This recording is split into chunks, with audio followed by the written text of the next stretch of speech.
bottom laps down. Chase Elliott is being a roadblock for Kevin Harvick. That's enabled Larson to close to within a couple of car lengths.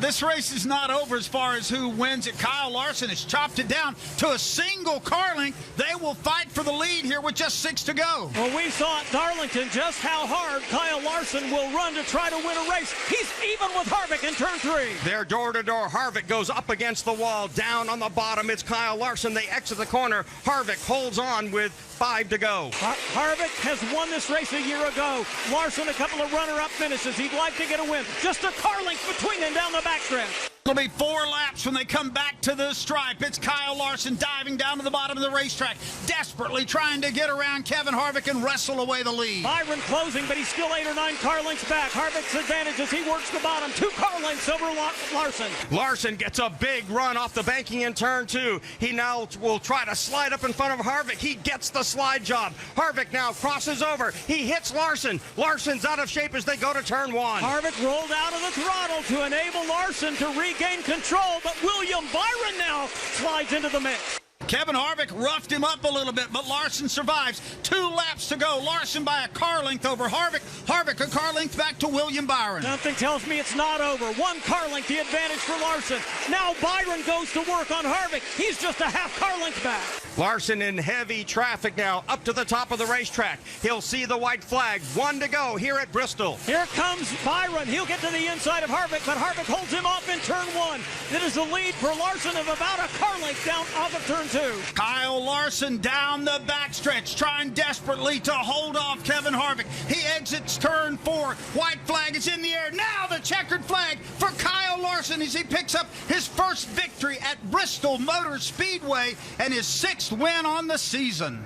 Kevin Harvick, the runner-up, William Byron in 3rd. Eric Almirola has come across the stripe in the 18th position. Ryan Preece passed him for 17th, and unofficially, William Byron has grabbed the 12th and final position to make the round of 12 by only 2 points over Tyler Reddick and 2 points over Eric Almirola and just 6 points over Kurt Busch. So our final 12, Kyle Larson, Denny Hamlin, as far as moving on to round 2. Truex. Also there, Ryan Blaney, Kevin Harvick, Joey Logano transfers to round 2. So does Brad Keselowski, Chase Elliott, Alex Bowman, Christopher Bell, Kyle Busch, and William Byron. And Mark, on the pit lane right now, there's a little tay-to-tay going on between Kevin Harvick and Chase Elliott in their machines. We'll have to watch this. I think they have pulled up right in front of where Wendy Venturini was. Wendy, you got any idea what's going on over there?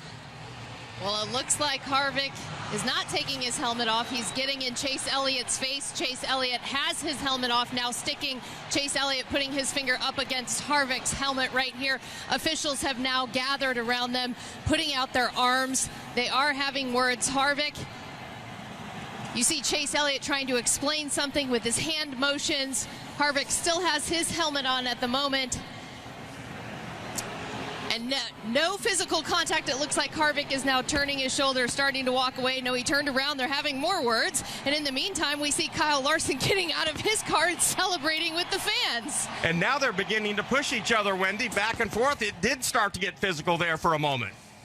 All right, so that's going on the backstretch. Meanwhile, on the front stretch, it's going to be Kyle Larson celebrating the win. Let's go to Brett McMillan. Yeah, back. It has gotten physical a little bit. Chase Elliott gave him a little push to Kevin Harvick, and Harvick kind of pulled back, and Harvick is now trying to, he's got one of the crewmen for Chase Elliott trying to pull him away, and NASCAR official is between them. Matter of fact, there are a couple of NASCAR officials in between them now, and Kevin Harvick now walking away from Kyle Larson, or from Chase Elliott. And Harvick has now come back. He just threw his gloves at Chase Elliott as Kevin Harvick now taking his gloves off, and he has now come back to his car. He's taken his helmet off, and we will talk to him momentarily. Let's pause 10 seconds for station identification. This is PRN, the Performance Racing Network. All right, Kevin Harvick, I know that you were that close to your first win of the year. What was your discussion? In the first stage for his teammate instead of racing hard. I mean, the guy hangs on my right rear fender every week, and we're racing for the lead at Bristol, and you throw a temper tantrum like that. I just hate it for my Subway Ford Mustang team. It's, God dang, I want to rip somebody's head off right now. All right, that is Kevin Harvick, and you can tell his frustration, but he does advance to the playoffs, into the round of 12. Let's head over. Who we headed to next? Brett Gilly. Chase Elliott will advance to the next round of the playoffs, but Chase, I know you wanted this win, and you hopped on the radio after your tire got cut down and basically said he does that all the time. What do you have to say about what happened between you and Kevin? Oh, he does. You know, he gets tired of racing with you. And, you know, he runs into your left side, and sometimes it cuts a left side tire down. Other times it doesn't, but that's a move that he pulls often. Now, whether he did it then on purpose or not, doesn't matter. It's happened enough to me against him that enough was enough, and I'm not going to put up with it anymore. So that's where I was at with it. It certainly pissed me off, you know, racing for a win, and we'll go on down the road. What words did you two exchange? Oh, I couldn't hear him. He had his helmet on and stuff, but, you know, I'm 25. I at least took my helmet off to have a conversation with him, and he's 40 however years old, so nothing new. All right, there is Chase Elliott. He will advance to round 2, but certainly wanted to win here at Bristol. Let's go to Victory Lane with Alan Cavana.